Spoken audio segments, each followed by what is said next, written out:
ఇప్పుడు ఆరో వచనం చూద్దాం. ఆరో వచనం ఒక విధంగా టర్నింగ్ పాయింట్ లాంటిదన్నమాట. వారికి ఆహారం ఇచ్చుటకు యెహోవా తన జనులను దర్శించినని ఆమె మోయాబు దేశంలో వినెను గనక మోయాబు దేశము విడిచి వెళ్ళుటకై ఆమెయు ఆమె కోడండ్రును ప్రయాణము అయ్యిరి. దీంట్లో 3 words ఉన్నాయి. ఆ 3 words మీద మనకు హోల్ కాన్సెప్ట్ నడుస్తుంది. ఏంటి ఆ 3 words అంటారేమో. మొదటిది, మోయాబు దేశములో వినెను, ఆమె విన్నది. ఈరోజు దేవుడు చెప్పేటువంటి మాటలు మీరు వినదలుచుకుంటే మొదటి స్టెప్ అవుతుంది. దేవుడు వినిపిస్తాడు, మీరు వినాలి. ఆమె విన్నది. సెకండ్ థింగ్, ఆమె విడిచింది, షీ లెఫ్ట్. మూడోది, ఆమె వెళ్ళింది. ఈ 3 words మీరు గుర్తుపెట్టుకుంటే the main crux of this revival మనకు అర్థమైపోతుంది. వినటం, విడిచిపెట్టడం, వెళ్ళటం. దీన్ని మనం కొంచెం కేర్ఫుల్గా వినటానికి ప్రయత్నం చేద్దాం.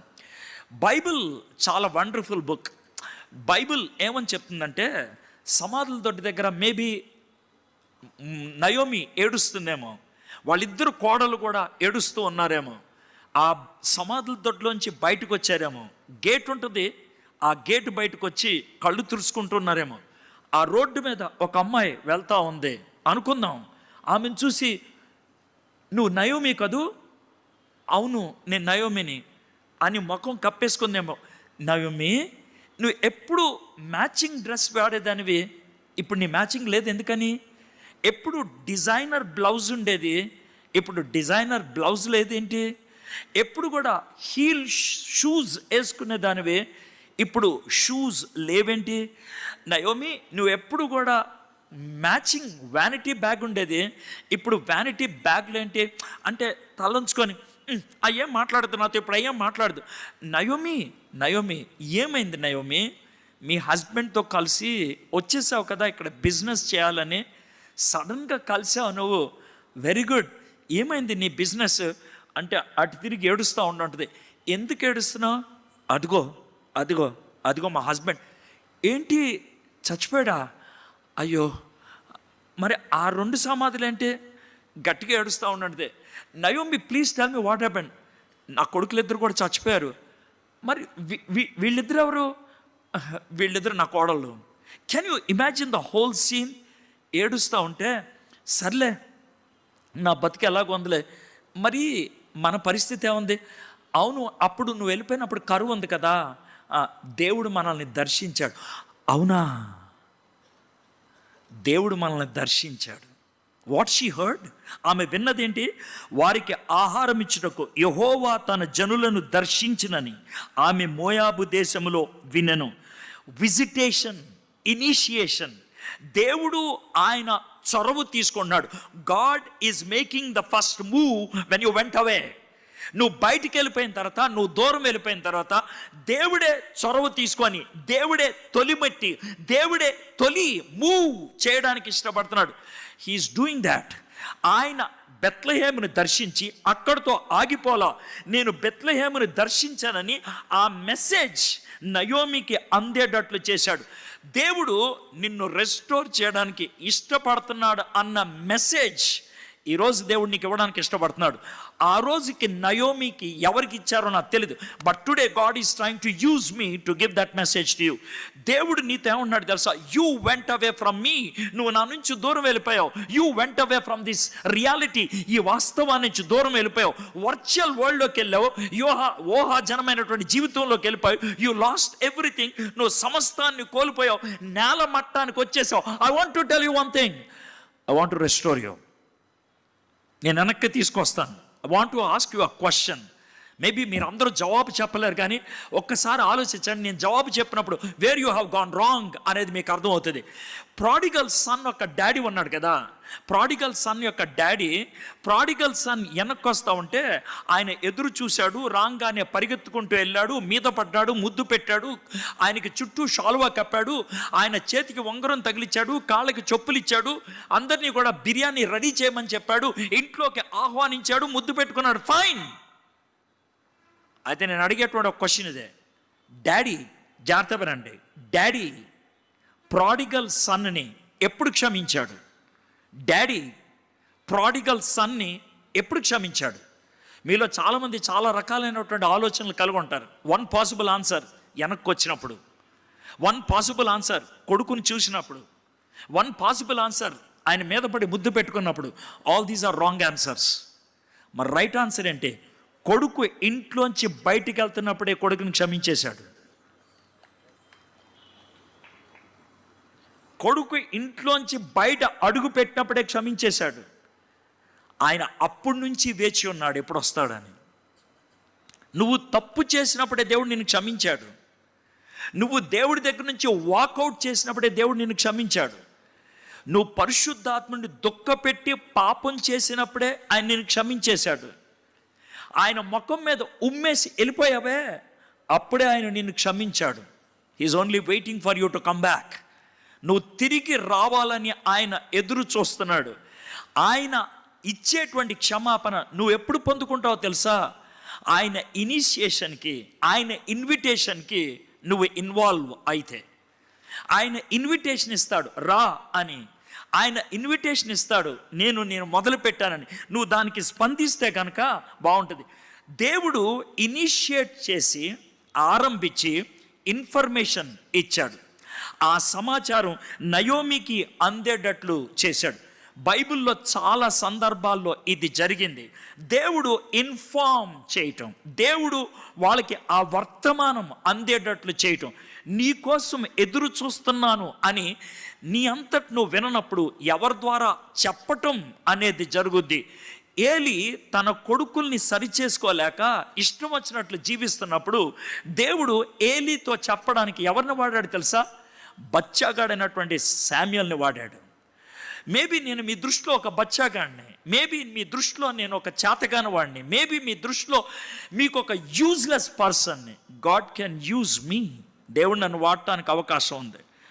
మేబీ దేవుడు నీతో నా ద్వారా ఎందుకు మాట్లాడుతున్నాడంటే, నువ్వు దేవుడితో ఉన్నటువంటి కనెక్షన్ని తెంపేసుకున్నావు. You have broken the relation with God, you have broken the contact with God. దేవుడి నెంబర్ని బ్లాక్ చేసేసావు నీ ఫోన్లో. దేవుడి యొక్క కవరేజ్ ఏరియాలోంచి బయటికి వెళ్ళిపోదామని డిసైడ్ చేసావు నువ్వు. అందుకే దేవుడు నిన్ను రీచ్ అవ్వలేక నా దగ్గరకు వచ్చాడు. ఎప్పుడైనా ఇలా జరిగిందా? ఎవరినో రీచ్ అవ్వడానికి వాళ్ళ ఫోన్ స్విచ్ ఆఫ్ అయి ఉంటే, వాళ్ళ ఫోన్ అవుట్ ఆఫ్ రీచ్ ఉంటే దగ్గరున్న ఇంకొక వ్యక్తికి ఫోన్ చేసి can you go and talk to him అన్న సందర్భాలు ఉన్నాయా? That is what God is doing today. He saying, అమ్మా నువ్వు ఫోన్ కనెక్షన్ కట్ చేసావు, నాతో నువ్వు బ్లాక్ చేసావు, నాతో మాట్లాడటానికి ఇష్టపడదు. అట్లా ఎందుకు అనుకుంటావు? జీసస్, నేను చర్చికి వస్తున్నాను కదా, చర్చికి వస్తున్నావు, అది నీ రిలేషన్ కాదు. నేను కానుకలు వేస్తున్నాను కదా, ఎస్, అది నీ రిలేషన్ కాదు, అది నీ మతం, అది నువ్వు అనుకున్నటువంటి నీ తృష్ణ. కానీ నువ్వు వేసే కానుక నాకు ఆనందాన్ని ఇవ్వట్లా. నువ్వు చర్చికి వచ్చి కూర్చుంటే నువ్వు నాతో మాట్లాడట్లేదు కాబట్టి నిన్ను చూసి నాకు దుఃఖం కలుగుతుంది, రాకుండా ఉంటే బాగుండి అనిపిస్తుంది నువ్వు. But you are coming there to చర్చ్లో కూర్చుంటున్నావు. You don't have any contact with me, you don't look at me eyeball to eyeball, you get away. మీరు ఎప్పుడైనా ఇలా జరిగిందా? ఓ పెళ్ళికి వెళ్ళారు, ఆ పెళ్ళిలో చాలా హుషారుగా ఉన్నారు, మంచి పట్టు చీర కట్టుకున్నారు, చాలా హుషారుగా అందరితో మాట్లాడుతున్నారు. నీ బద్ధ శత్రువు అంత దూరంలో కనబడ్డారు. నీ ముఖ కవళికలు మారిపోవా? ఈడెందుకు వచ్చాడు, ఇదెందుకు వచ్చింది అన్నవా అనవా? చర్చిలో నిన్ను దేవుడు చూసి అదే మాట అంటున్నాడేమో. చర్చిలో దేవుడు చూసి నిన్ను అదే మాట అంటున్నాడేమో. నాతో కొట్లాట పెట్టుకొని ఏ మొక్కం పెట్టుకొని వచ్చింది ఇది చర్చికి? నాతో కొట్లాట పెట్టుకొని ఏ మొక్కంతో వచ్చాడు వీడి చర్చికి? దేవుడు అంటున్నాడు నీతో అలాంటి మాట. It's very harsh my friends, it's very harsh. అయితే ఇంకో సందర్భం చెప్తాను చూడండి. దేవుడు దర్శించడం అంటే ఏంటో మీకు తెలుసుద్ది. ముసలోళ్ళు ఇద్దరు, ఆయన పేరు జకరియా, ఆవిడ పేరు ఎలిజబెత్. మేబీ జకరియాకి 60 అలా ఉండుంటుంది, ఎలిజబెత్కి 55 దాటి ఉండుంటుంది. దేవుడు జకరియా దగ్గరకు వచ్చాడు. ఆయన యాజకుడు చాలా పెద్ద ఆయన మందిరంలో తన డ్యూటీ ప్రకారం పరిచర్య చేస్తూ ఉన్నాడు. ఆ టైంలో దేవదూత వచ్చి మాట్లాడుతూ ఉంటే మనోడికి పిచ్చ ప్రశ్నలు వచ్చినాయి. ఇది ఎలా జరుగుద్ది అన్నట్లు ప్రశ్నలు వచ్చినాయి. దేవదూతకి పిచ్చ కోపం వచ్చి నీ నోరు ఇంకా పని చేయదు పో అని అన్నాడు. అయిపోయింది. జాన్ పుట్టాడు. పుట్టిన తర్వాత జాన్ అనే పేరు పలక మీద రాసిన తర్వాత ఆ పేరు బయటపడింది. ఆయన మొత్తానికి మాట్లాడేసిన తర్వాత జకరియా బుద్ధి వచ్చిన తర్వాత ఒక పాట పాడాడు. లూకాసు వార్త 1వ అధ్యాయంలో 67 వచనం నుంచి 75 వచనం దాకా జకరియా తాను బుద్ధి తెచ్చుకొని పాడినటువంటి పాట ఉంటుంది. ఆ పాటలో మీకు ఒక లైన్ మీకు వినిపిస్తాను, చూడండి. 68వ వచనంలో, ఆయన తన ప్రజలకు దర్శనమిచ్చి వారికి విమోచన కలుగు చేసెను. ఆయన తన ప్రజలకు దర్శనమిచ్చి వారికి విమోచన కలుగు చేసెను. ఆయన దర్శనమిచ్చాడు. అప్పుడు వీళ్ళకి విడుదల కలిగింది. ఈ రాత్రి దేవుడు మీతో చెప్పదలుచుకున్నది ఏంటి తెలుసా? నేను నిన్ను విడుదల చేయటానికి వచ్చాను ఇక్కడికి. I came here to redeem you from whatever clutches you are in.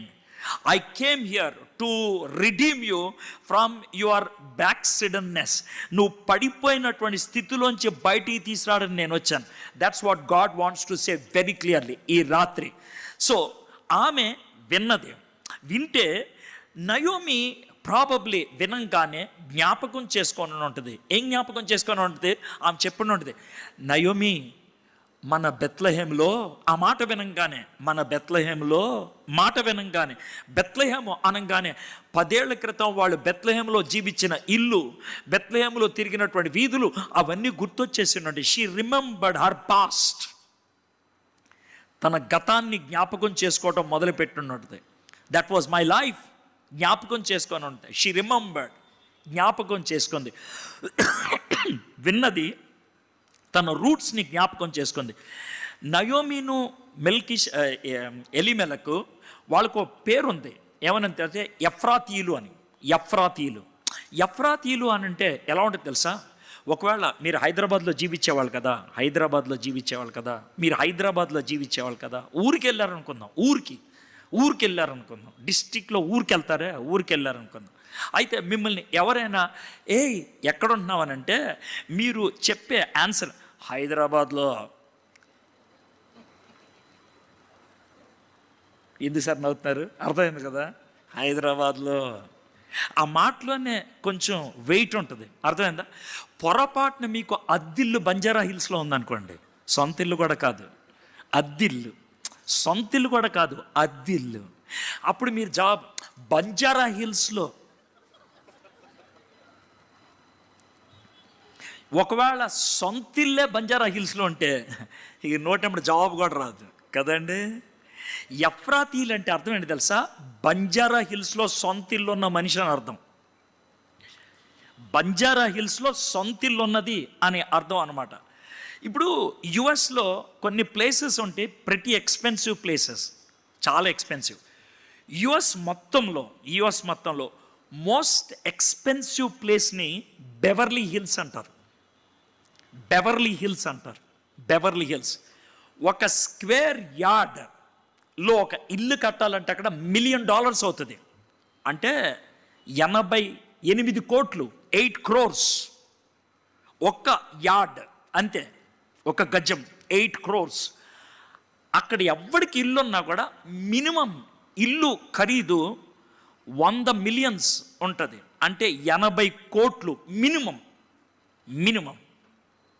అయితే ఇప్పుడు అది తగలబడుతుంది. అది right now it is burning. Kamala Harris ఇల్లు కాలిపోయింది, టామ్ హ్యాంక్ ఇల్లు కాలిపోయింది, మెల్ గిబ్సన్ ఇల్లు కాలిపోయింది. వీళ్ళందరి ఇల్లు 2, 3, 4, 500 కోట్లు ఉంటుంది. ఆల్బర్ట్. ఎఫ్రతా అనేది అలాంటిది, రిచ్. ఆ రిచ్ కమ్యూనిటీ నుంచి వెళ్ళిపోయింది, అడుక్కు తినే పరిస్థితికి వచ్చింది. ఆ మాటను బట్టి ఆమెకి ఏం చేయాలో అర్థం కాలేదు. She remembered. గుర్తుపెట్టుకోండి, when you remember you go back to your past. నేను అక్కడి నుంచి ఇక్కడికి వచ్చాను, నా జీవితం అది ఇక్కడికి వచ్చాను. Let me tell you one thing, revival begins with repentance. Statement number 1, revival begins with repentance. మన జీవితంలో ఉజ్జీవం రావాలంటే పశ్చాత్తాపం కావాలి. రివైవల్ బిగిన్స్ విత్ రిపెంటెన్స్ అయితే రిపెంటెన్స్ బిగిన్స్ విత్ రిమెంబరెన్స్. పశ్చాత్తాపం అనేది గతాన్ని జ్ఞాపకం చేసుకుంటే ఆరంభం అవుతుంది. సో ఈమె గతాన్ని జ్ఞాపకం చేసుకుంటూ ఉన్నది. తప్పిపోయిన కుమారుడికి వాడికి పశ్చాత్తాపం ఎప్పుడొచ్చింది? వాళ్ళ నాన్న గుర్తొస్తే. ఎప్పుడు గుర్తొచ్చాడు? వాళ్ళ నాన్న అతనికి పందిపొట్టు తిందామని ప్రయత్నం చేస్తూ ఉన్నప్పుడు, నేనేంట్రా ఈ పందిపొట్టు తింటాం, మా నానింట్లో పరిస్థితి వేరుగా ఉంది కదా, I should have been there. అది గుర్తొచ్చింది ఆయనకి. అప్పుడు ఆయన రిపెంట్ అవటం మొదలుపెట్టాడు. ఈ రాత్రి మీరు ఇక్కడ కూర్చున్నప్పుడు మీ గతం గుర్తు రావాలి. ఎలాంటి వాళ్ళు ఎలాంటి స్థితిలోకి వెళ్ళారు, ఎలాంటి జీవితం జీవించేవాళ్ళు ఎలాంటి పరిస్థితుల్లోకి వెళ్ళారు. You have to remember your past. ఈ రిమెంబరింగ్ యువర్ పాస్ట్ చాలా పెయిన్ఫుల్గా ఉంటుంది, చాలా పెయిన్ఫుల్గా ఉంటుంది. ఉండనివ్వండి పెయిన్ఫుల్గా. ఆ పెయిన్ చాలా మంచిది, ఆ పెయిన్ చాలా మంచిది. ఎందుకో తెలుసా? ఆ పెయిన్ మిమ్మల్ని పెయిన్లెస్ వరల్డ్లోకి తీసుకెళ్తుంది. ఆ పెయిన్ మీకు అసలైనటువంటి ప్లెజర్లోకి తీసుకెళ్తుంది. నాకు ఆ పెయిన్ వద్దు అనుకుంటే, ఆ నొప్పి వద్దు అనుకుంటే నీ జీవితాంతం నరకాన్ని అనుభవించాల్సిందే. You must be willing to go through that pain. ఆమె ఆ పెయిన్ గుండా వెళ్ళటానికి ఇష్టపడింది. She remembered her past. Prodigal son, he remembered his past. Can you remember your past? నీ గతాన్ని నువ్వు ఆలోచించగలవా? ఎలాంటి స్థితిలోంచి ఇక్కడికి వచ్చావు?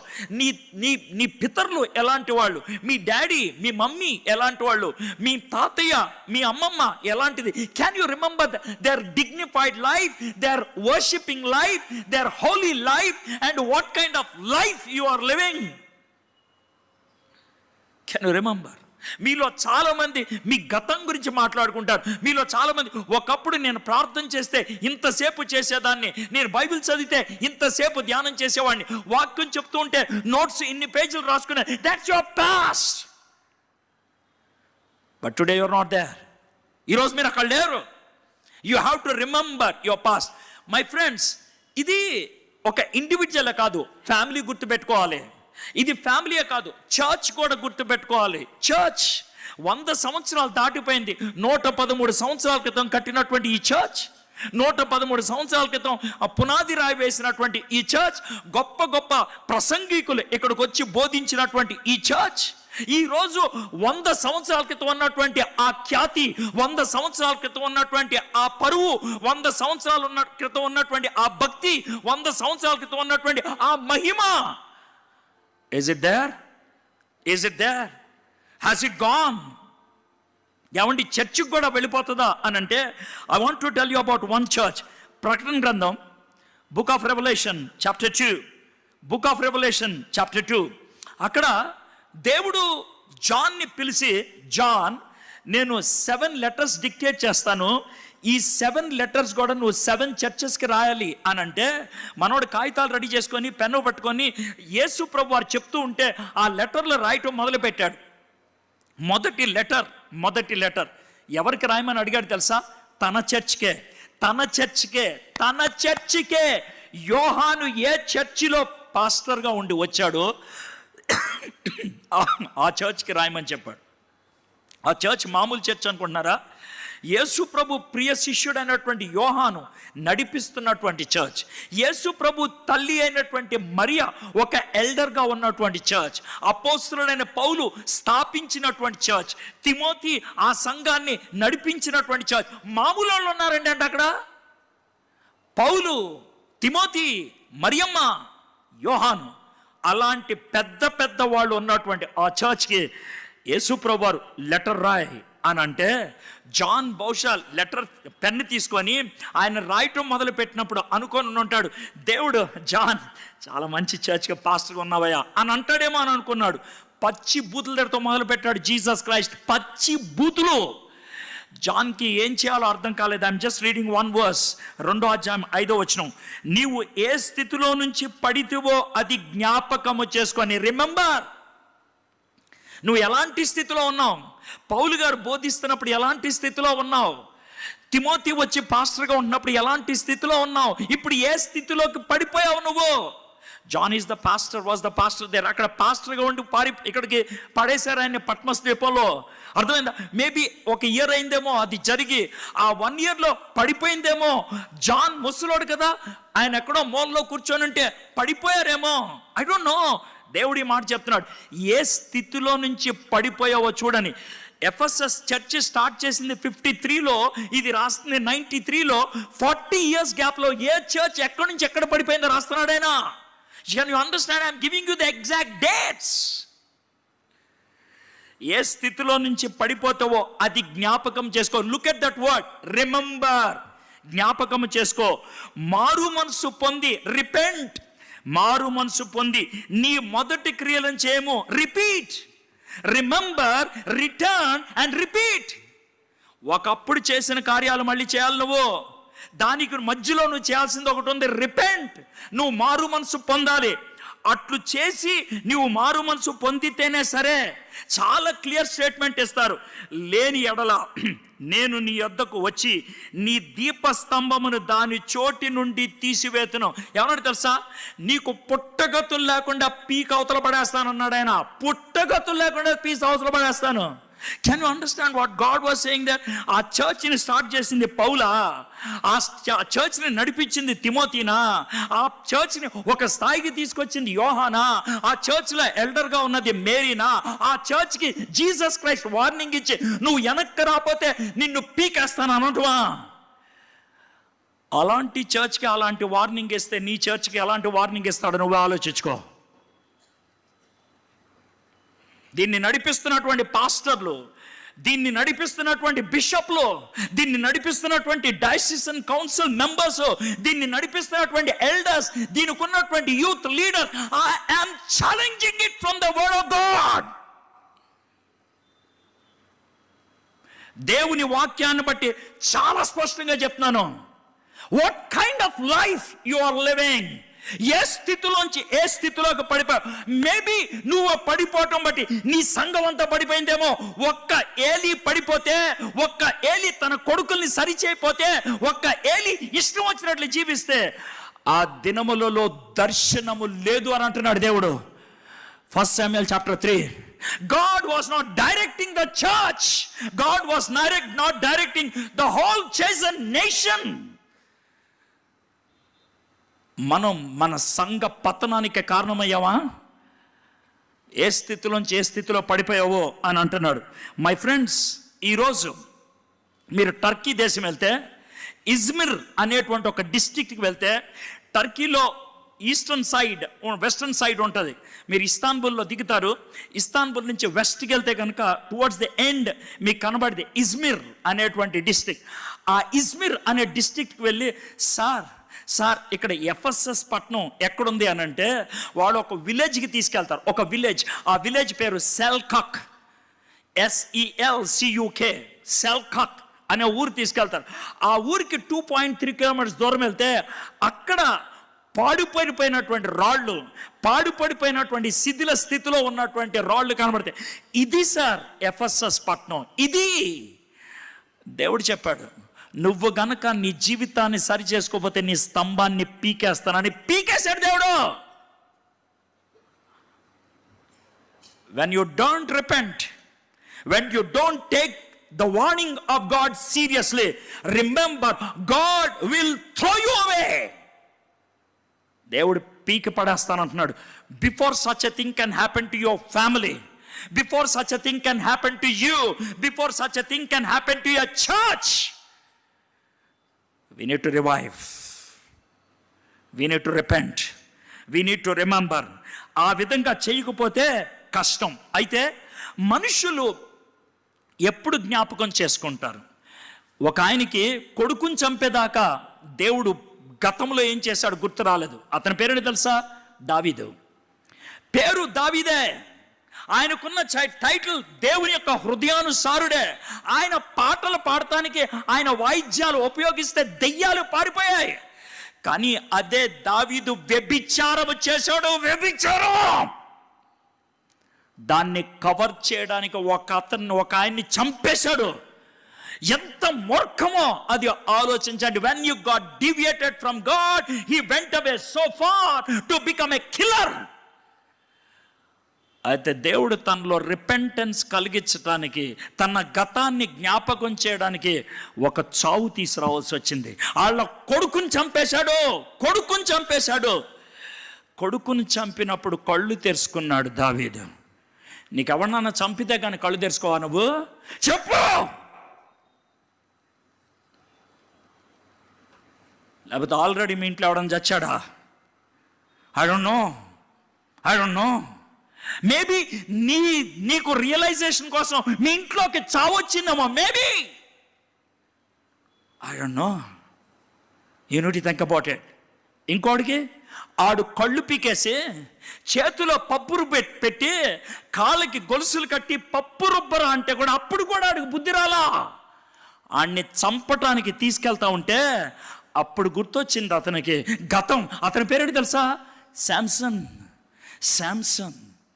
మేబీ నీకు ప్రమోషన్ పోయిందేమో, నిన్ను కిందకి దింపేశారేమో, నిన్ను లే ఆఫ్ చేశారేమో, నీ ఉద్యోగం పీకేశారేమో, నీకు రావాల్సినటువంటి రాయితీ రాలేదేమో, నిన్ను ఎక్కిస్తానన్న స్టేజ్ దింపేశారేమో, నీకు ఇస్తానన్న పొజిషన్ రాలేదేమో. Maybe that is the sign God is giving you to remember where from you have fallen. ఊరికినే ఏది కలగదు. There must be a reason. దాని వెనకాల రీజన్ ఉండాలి. శాంసన్ కోల్పోయాడు. అలాగా నీకేం జరిగితే నీ జ్ఞాపకం వస్తుంది. What should happen? ఒక ఆయనకి జ్ఞాపకం వచ్చినటువంటి ప్లేస్ కనుక వింటే చాలా విచిత్రంగా ఉంటుంది. ఎవరండి ఆయన అంటారేమో. ఆయనకి విచిత్రమైన ప్లేస్ ఏంటి తెలుసా?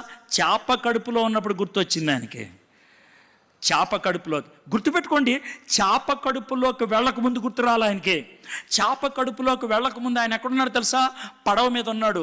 పడవ మీద ఉన్నప్పుడు పడవలో ఉన్న వాళ్ళు అందరూ కూడా రెస్ట్లెస్గా ప్రార్థనలు చేస్తూ ఉంటే వాళ్ళ దేవతలకి ఈయన కూల్గా నిద్రపోయాడు. ఆయన ఒక్కడే కూల్గా నిద్రపోయాడు. ఆ తర్వాత లేపి అడిగితే నేనే కారణం, నేనే. అది రిపెంటెన్స్ కాదు, అది రిగ్రెట్ కాదు, అది కోపంతో ఇక్కడి నుంచి ఉపయోగించిన నేనే. ఏం చేయమంటారు? అయితే పడేసేయండి, దీంట్లో పడేసేయండి నన్ను. మీలో చాలామంది అలాంటి ప్రార్థనలు చేసినా, నేను కూడా తప్పు చేశానులే క్షమించు ప్రభువా, అది జోనా ప్రార్థన. ఇంకోటి ప్రార్థన కూడా అలాగే చేశాడు, అది ఇస్కరియోతు ప్రార్థన. మీరు కావాలంటే మత్తయి సువార్త 27వ అధ్యాయం 3-4 వచనాలు చూడండి. ఇస్కరియోతు యోధ పశ్చాత్తాపడి అని ఉంటుంది.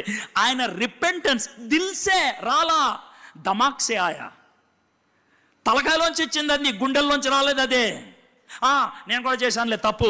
మీలో కొంతమంది చేసే ప్రార్థన, ఆ ప్రార్థన ఎవడైనా చేస్తే ఆడంత గలీజ్గాడు ఇంకోటి లేడని అర్థం. ఏంటి తెలుసా? మీకు చెప్తాను ఆ ప్రార్థన. ప్రభువా, మేము తెలిసి తెలియక ఏమన్నా కొన్ని పాపాలు చేసామేమో, క్షమించు ప్రభా, సిగ్గులేదని నీకు రాయ్. ఫస్ట్ ఆఫ్ ఆల్ తెలిసి తెలియక, సెకండ్ కొన్నే ఏమన్నా ఉంటే నువ్వు సెర్చ్ చేసుకొని దాన్ని ఫర్గివ్ చేయ. ఏం ప్రార్థన అదే? అదేం ప్రార్థన అదే? నన్ను చాలామంది ట్రోలింగ్లు చేస్తారు. అరియా నడుస్తాడు సార్, అడిగి బుర్రలేదు సార్, అడిగి పిచ్చి సార్, అడిగి బీపీ ఎక్కువ సార్, అడిగి కొంచెం టాబ్లెట్ లేండి సార్, చాలా ఉంటాయి కింద. నేను మనిషిని కాబట్టి అరిసి ఊరుకున్న. యేసు ప్రభు ఎక్కడ ఉంటే ఎర్రగా బాధేసి ఉండేవాడు, నిన్ను ఎర్రగా బాధేసి ఉండేవాడు అంతే. ఎన్నిసార్లు చెప్పాలి మీకు? ఎన్నిసార్లు చెప్పాలి? పుట్టినప్పటి నుంచి చర్చిలో వాక్యం వింటున్నారే, ఎన్నిసార్లు చెప్పాలి? తెలియనటువంటి ప్రజలు ఎంతమంది ఉన్నారు, వాళ్ళకి ఒక్కసారి కూడా వినలేదు. నువ్వు 1000 సార్లు విన్నావు. ఇది న్యాయమా? ఆలోచించండి. ఇన్నిసార్లు చెప్పితే కూడా రియలైజేషన్ రాదే. మళ్ళీ పనికి మాలిన ప్రార్థన కూడా చేస్తావా?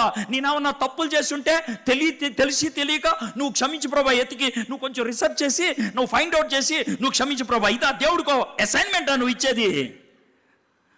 ఓ రోజు తర్వాత ఏమన్నా ప్రభా దొరికినా కొన్ని పాపాలు, క్షమించావా, ఓకే థ్యాంక్ యూ. ఇదా మీరు చేసేది? ఇది ప్రార్థన అండి?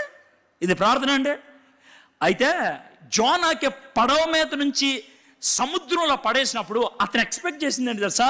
చచ్చిపోవాలని. దేవుడి దగ్గరికి వెళ్ళి నేను తప్పు చేశా అని దిల్సే ఒప్పుకోవడానికి దమ్ము లేనివాడు చేయాలనుకునే పని ఏంటి తెలుసా? సూసైడ్. జోనా ఒక మాటలో చెప్పాలంటే సూసైడే, అసిస్టెడ్ సూసైడ్. అసిస్టెడ్ సూసైడ్ అంటే అర్థమేంటి తెలుసా? నీ అంతటి నువ్వు చంపుకోలేక నన్ను కొంచెం చంపవా, మీలో నన్ను చంపేయండి రా, నన్ను చంపేయండి అన్న డైలాగ్ ఎప్పుడైనా వేసావు? దీన్నే అసిస్టెడ్ సూసైడ్ అంటారు. అది ఎందుకు వచ్చిందో తెలుసా? ఫ్రస్ట్రేషన్. నీకు తెలుసు నువ్వు తప్పు చేసావని, దేవుడి దగ్గరికి వెళ్ళి ఆయన పాదాలు పట్టుకొని నన్ను క్షమించు అన్నటానికి ఈగోస్ అడ్డొచ్చినాయి. తొక్కలో ఈగోస్ అవి అడ్డొచ్చాయి. అవి అడ్డొచ్చి రావు నువ్వు. You don't want to come to God because నీకున్నటువంటి ఆ ప్రైడ్ ఉన్నదే అది ఆపేస్తుంది. ఇస్కరియోతు ఒకడు అంతే. ఆ ప్రైడ్తో యేసు ప్రభు దగ్గరికి వెళ్ళి, ప్రభు నేను చేసిన తప్పు అని అడగలేక యాజకుల దగ్గరికి వచ్చి వాళ్ళని అడిగి, పరిసయ్యుల దగ్గరికి వచ్చి అడిగి, పైసలు మందిరంలో ఇసిరేసి, అర్థమైందా, ఊరేసుకొని చచ్చాడంట ఆయన. మీలో కొంతమంది అడిగే ప్రశ్నలు, ఏమండి నేను ఇన్ని ప్రార్థన చేశాను, ఏం చేయమంటారండి? ఒకవేళ కనుక మీరు 7 వారాలు ప్రార్థనకు రండి అంటే చాలా హ్యాపీగా వెళ్ళిపోతారు. ఏమండి 6,03,221 రూపాయలు ఇవ్వండి అని అంటే, అవునండి ఇచ్చేస్తానని అప్పు చేసి కూడా ఇచ్చేస్తారు. It is very easy to pay the money, it is very easy to pay religious visit. ఏం చెప్పకుండా, సార్ యేసు ప్రభు దగ్గరికి వచ్చి మీ పాపాలు ఒప్పుకోండి అంటే తలంచుకొని వెళ్ళిపోతాను మీరు. It's very difficult.